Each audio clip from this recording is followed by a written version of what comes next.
Technology is fascinating for me. A few days ago, Wendy's and DoorDash announced deliveries of food being rolled out via drones.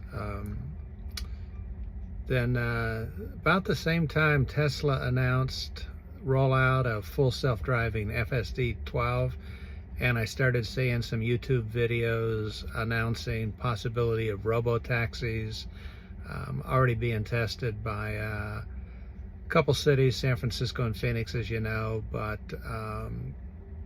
how significant is the version 12? Well, I got mine last night, and wow, I am amazed at how much it's advanced in just a few months. I had asked my wife a few months ago, would you ever get in a taxi without a driver? She kind of surprised me and said yes. I wasn't expecting that.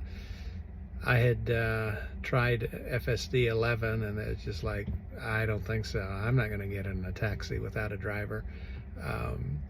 But 12 has impressed me. Not there yet, but it's impressive. Some examples. I use a driver score to get feedback on my driving every day. Typically score 98%. I'll get 2 percentage point knockdown occasionally for accelerating slightly faster than 8 miles per second incremental speed increase, or braking slightly faster than 6 mile per second speed decrease.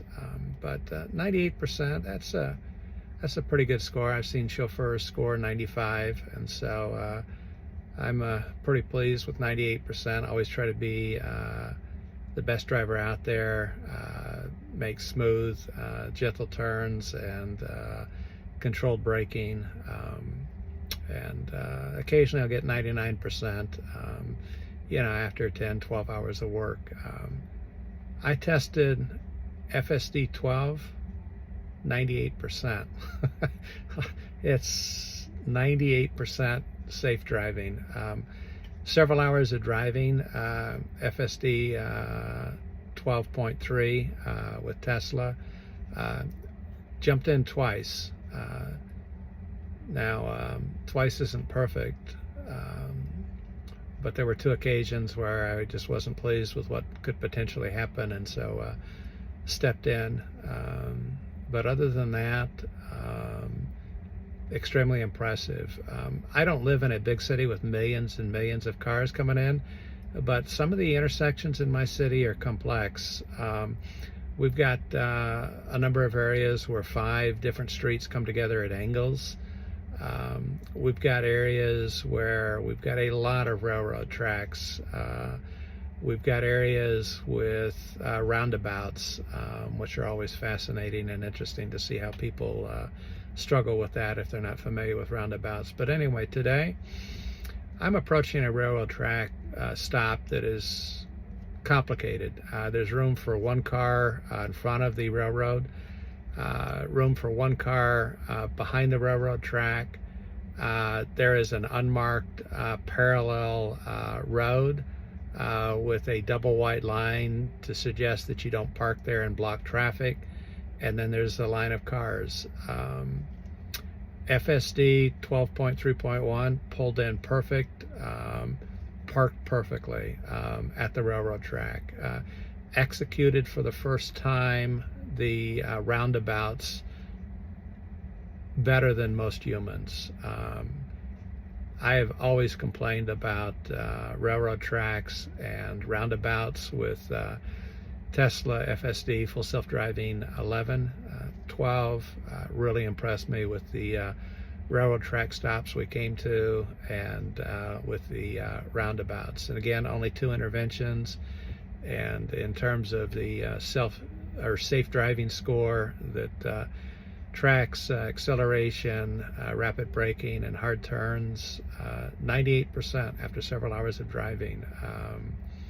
It has advanced incredibly fast. But is full self-driving going to take over our jobs as rideshare owner-operators? Well, no doubt in my mind that there's going to be a lot of technological advances. I anticipate the advances are going to be far more rapid than many anticipate.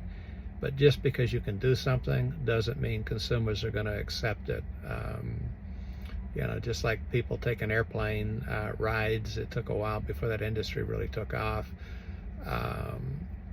I'm certainly not going to get in a car without a driver, even despite statistical evidence that would suggest that, you know, at some point down the road, whether it's 6 months or 2 years, I don't think it's going to be that long, we're going to see data that suggests that self-driving software is actually safer over millions of miles than humans.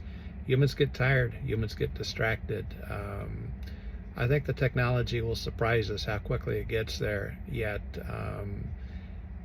I, for one, like many consumers, I'm not going to be quick to jump in a car without someone in the front seat that can take over if there's a problem, electrical problem, whatever, unforeseen, unplanned circumstance. Something simple like delivering food by drones. I live in a town with a lot of college students that are open to technological advances, yet the majority of them, I was amazed. Most of them would not want their food delivered by drone. Some of them even mentioned shooting the drone down, and I've heard that by a number of YouTube commentators. Lots of issues that would need to be worked out. But it's one thing to lose a cup of Wendy's soup. It's another thing to lose a passenger in a car. And when it happens because of a piece of software, it hits the news much more so than an accident that may occur numerous times a day around the world. If an accident occurs and there's no driver, it's instant news, and it's going to be a few years. I think those of us in the driving space don't have to worry about being replaced by computers yet, but the times will come where the consumers become more and more comfortable with driverless cars, and I would encourage you to have a plan B. Maybe it's higher end black car service, chauffeur business. Maybe it's a specialty niche, whatever. Wouldn't surprise me in 15 years if there were not significant number of UberX and LiftX rides that are done driverless. Could be wrong. I don't view technology as good or bad. Technology is amoral. It can be put to good uses or bad uses. Almost always bugs that need to be worked out when new technology is released.